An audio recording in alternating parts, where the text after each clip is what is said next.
An ARG, otherwise known as an alternate reality game, is a game that uses the real world as a platform, meaning anyone who thinks the earth is round can play it.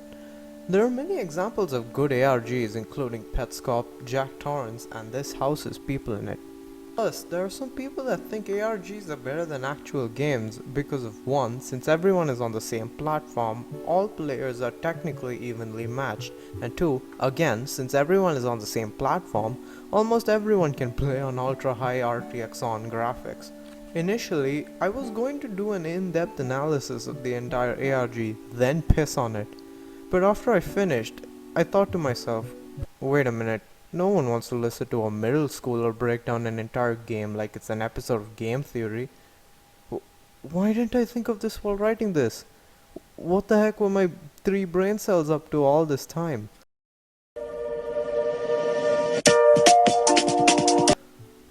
So, instead of giving you an entire lecture and boring you, I'll just tell you why this ARG just doesn't work. I mean, you know the conclusion is bad when even the people that made an entire Discord server for solving it didn't like it.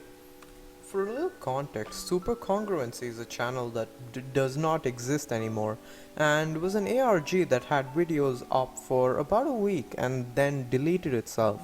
For some reason, there are many references to the Bible, biblical angels, and its verses, and all of these amalgamate into the unsatisfying conclusion, and there would be no point in explaining it to you because it's just not worth it.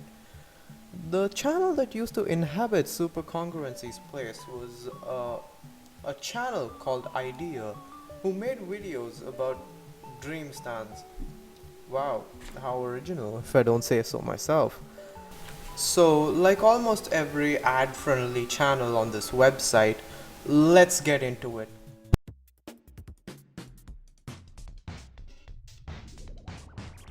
So, like I said, this game lasted for an entire week before all the videos and the channel itself was deleted. Usually, ARGs last for more than a year, not just the heavy hitters but even the obscure ones. It would have been much better if the ARG lasted for at least more than 2 months. That way, the players could actually have time to piece what's happening and not to be left in a wasteland despite having spent hours to get there.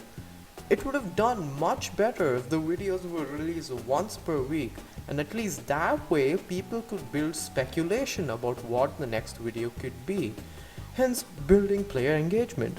Plus, I'm pretty sure if it ran for longer, more people would have caught on to it.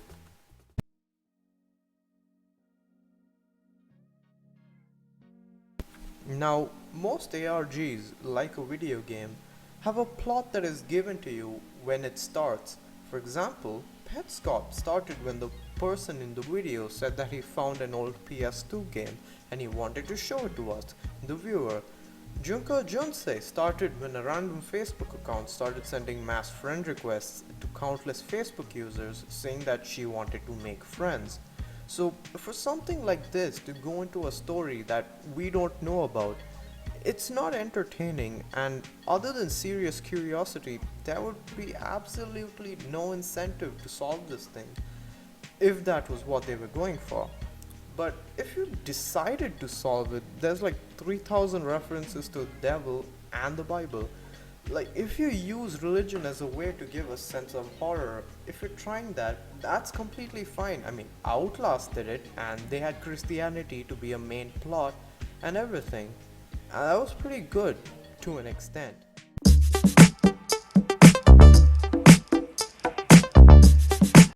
I know this might seem like I have the IQ of an average conspiracy theorist, but hear me out. The videos always follow this distorted view, giving you a feeling of being a rat in a maze, filled with things that only beings from the fourth dimension could understand. Many games, especially horror games, do this so that in a way it's easier to write a story, but also gives the player the feeling that they're not the most powerful and the player character is simply a lens through which the player experiences this world. But if done improperly, it becomes tenuous and feels less like a challenge and more like a chore. If if you decide to solve it, it becomes convoluted, and there might be parts where you completely forget about other entries because you spend so much time trying to understand what one entry meant. Now, I'm not saying that having a complex story is bad. All I'm saying is that when trying to be cryptic, you have a chance to ruin everything you're building up to. Outlaws 2 was criticized for having events in the story being completely random, and the ending having no build up or satisfaction either. And when the devs were asked about it, they cleared it up by saying that they wanted the player, again, to feel like a rat in a maze. And that's completely fine.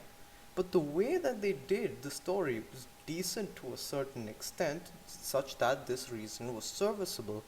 But over here, if Idea was going for that way of storytelling, it would have worked pretty well if the amount of clues left were enough to technically have an idea of a percent of what's going on.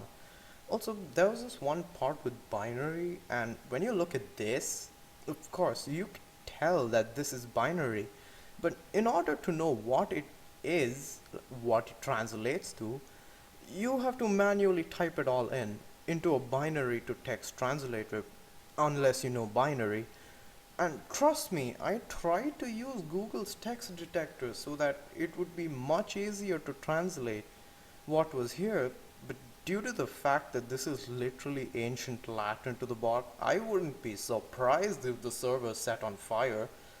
Of course, this thing has nothing to do with the fact that it was too cryptic, so I just threw it in there.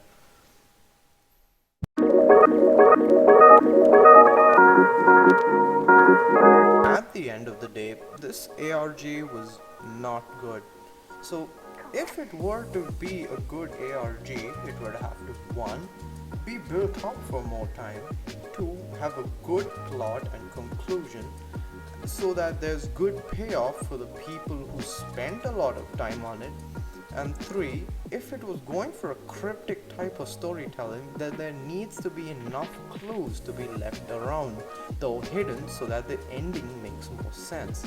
If they did this, or if Idea did this, it could possibly be one of the most liked ARGs, possibly being compared to the likes of Petscop. Anyways, that's the end of the video. I tried to keep everything short. I'm sorry if you thought it was long. I didn't mean to make it this long. I don't have anything to say. All my socials are on screen. They are equally as dead as this channel. Last tweet I made was 30 years ago. Anyways, goodbye.